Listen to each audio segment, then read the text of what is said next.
Assalamualaikum warahmatullahi wabarakatuh. Alhamdulillah wassalatu wassalamu ala rasulillah amma ba'du. Bismillah.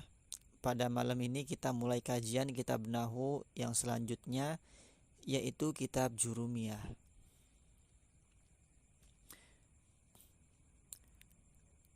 Ila hadratin nabiyina wa habibina wa syafi'ina maulana Muhammadin sallallahu alaihi wasallam wa ala alihi wa sahbihi wa azwajihi wa dzurriyyatihi wa ibadihi kiramal musannifin wal muhaddisin wal mufassirin wa jamil malaikatil muqarrabin, khususan muallifi hadhil kutub Syekh Sonaji wa Husainari Syekh Mandaya, wa khususan ila man yu'awin wa lana syri hadzal kitab, wa khususan li syekh masyayikhina, wa khususan liman ijtama fi hadhil majmu'ah. Al-Fatihah. A'udzubillahi minasyaitonir rajim. Bismillahirrahmanirrahim.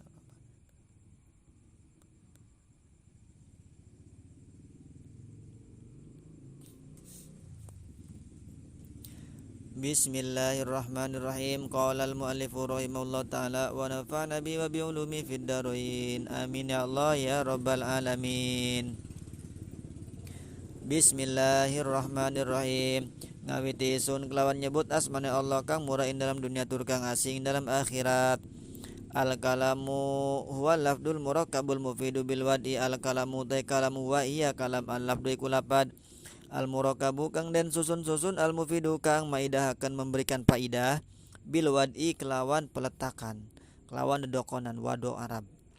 Wa aksamu lan utai bagian-bagian kalam atau juz kalam salah satu niku telu ismun siji isim wa filun lan kaping 2 fil harfun lan kaping 3 huruf jaa kang tekaya si huruf 5 nan kedua makna wawnya bermakna taksim bagian dan kedua dan ketiga. Bismillahirrahmanirrahim. Pembahasan bismillah sama saja seperti kemarin-kemarin ya. Ki musonib memulai karangannya dengan lafaz bismillahirrahmanirrahim karena dia beralasan iktidaan bi kitabillah, yang kedua mengamalkan hadis Nabi, kemudian apa, mengikuti para ulama soleh, kemudian kita supaya tidak termasuk orang yang meremehkan bismillah, juga supaya barokah dari bismillah itu turun memancar kepada kita atas pembahasan bismillah, dan juga memancar kepada fan ilmu yang sedang kita kaji, sedang kita bahas. Baknya di situ huruf jar asli yang butuh kepada ta'aluk, ta'aluknya dibuang. Abtadi'u, ibtidai, u'allifu, tasnifi dan seterusnya bebas. Tarkibannya pun sudah masyhur ya. Boleh dibaca 9, yang 2 itu mumtani, iyun sabir rahmanu aw yartafi'a fal jarru fir rahimi qat'an muni'a dan seterusnya. Jurumiyah adalah kitab Nahwu ya, Nahwu. Dia pembahasan pertama mengenai tentang kalam. Kalam itu secara bahasa sesuatu yang memberikan faidah. Itu namanya kalam kalau secara bahasa. Misalnya termasuk bahasa isyarat memberikan faidah. Bahasa-bahasa simbol, pelang-pelang di jalan itu termasuk kalam, memberikan faidah. Kemudian jawaban menggunakan tangan, jempol, kepala, ngangguk itu termasuk apa? Kalam secara bahasa. Nah, kalau secara bahasa itu tidak boleh dipakai buat dalil dasar ya. Yang dipakai itu adalah secara istilah. Secara istilah kalam itu apa? Al-kalamu huwal lafdul murakkabul mufidu bil wadi. Nah, jadi kalam itu menurut istilah dia tersusun dari lafad, kemudian juga harus murakkab, harus mufid, dan juga harus wado. Yang pertama dia lafad. Nah, lafad itu apa? Lafad itu adalah suara. Suaranya mencakup dari sebagian huruf-huruf hijaiyah. Di sini bahasanya suara ya. Mengecualikan dengan bahasa suara tersebut adalah tulisan, kemudian isyarat itu bukan disebut lafad. Simbol-simbol itu bukan disebut lafad. WA-an itu bukan disebut lafad. Karena tulisan itu bukan suara. Catan kan itu bukan lafad karena tulisan dia, bukan suara. Nah, contohnya adalah ketika saya mengucapkan lafad zaidun. Nah, itu suara saya keluar lafad zaidun. Nah, itu disebut lafad. Nah, lafadznya tadi Zaidun itu dia mengandung sebagian huruf-huruf hijaiyah, yaitu zai, ya, dan dal. Itu yang disebut dengan lafadz ya. Kemudian ada juga lafadz itu yang muhmal, ada juga yang mustakmal. Kalau mustakmal lafadz yang dipakai, yang digunakan seperti zaid menunjukkan arti. Sedangkan kalau muhmal, lafadz yang dianggurkan tidak menunjukkan arti, tidak dipakai. Seperti dibalik daezun, daez itu apa artinya, enggak dipakai, itu muhmal namanya. Kemudian murokab itu apa, dia tersusun ya dari 2 kalimat ataupun lebih, itu namanya murokab. Nah, harus tersusun kalau kalam, berarti kalau enggak tersusun bukan kalam. Mufrad enggak tersusun berarti bukan kalam. Zaidun doang misalnya itu bukan kalam karena mufrad, bukan tersusun, belum tersusun. Mufid yang selanjutnya memberikan faedah pemahaman ya. Kalau enggak memberikan faedah bukan kalam, bisa disebut dengan lafadz, bisa. Kalau omongannya belum dipahami. Contoh ya, Zaidun qaimun yang mudah saja. Zaidun qaimun utai Zaid qaimun iku kang ngadeg. Nah, ini sudah disebut dengan apa? Dengan kalam, karena sudah memenuhi persyaratan. Yang pertama dia lafadz betul. Kemudian dia apa? Dia murokab betul. Ada berapa kalimat? 2. Kalimat pertama Zaid, kalimat kedua qaim. Zaidun qaimun. 2 kalimat. Kemudian dia mufid, memberikan faidah. Faidahnya apa dari kalam tersebut? Zaidun qaimun utai Zaid iku kang ngadeg. Oh, mustami pasti paham. Jadi yang dimaksud omongan tersebut Zaid itu sedang berdiri. Nah, itu mufid, memberikan faidah. Nah, maka disebut kalam. Zaidun qaimun. Tapi kalau belum mufid seperti in qama Zaidun, kalau Zaid berdiri, apa maksudnya? Kalau Zaid berdiri belum ada jawab. In tadrib, lamun mukul sira, apa? Kenapa kalau mukul? Nah, seperti itu belum disebut dengan kalam. Jadi mufid di situ memberikan pemahaman kalau di dalam mubtada harus ada khobar, kalau di dalam fiil harus ada fa'il, kalau di dalam syarat jawab harus ada syarat dan juga harus ada jawabnya. Itu ya. Silah harus ada mausulnya, jer harus ada majrurnya, dan seterusnya.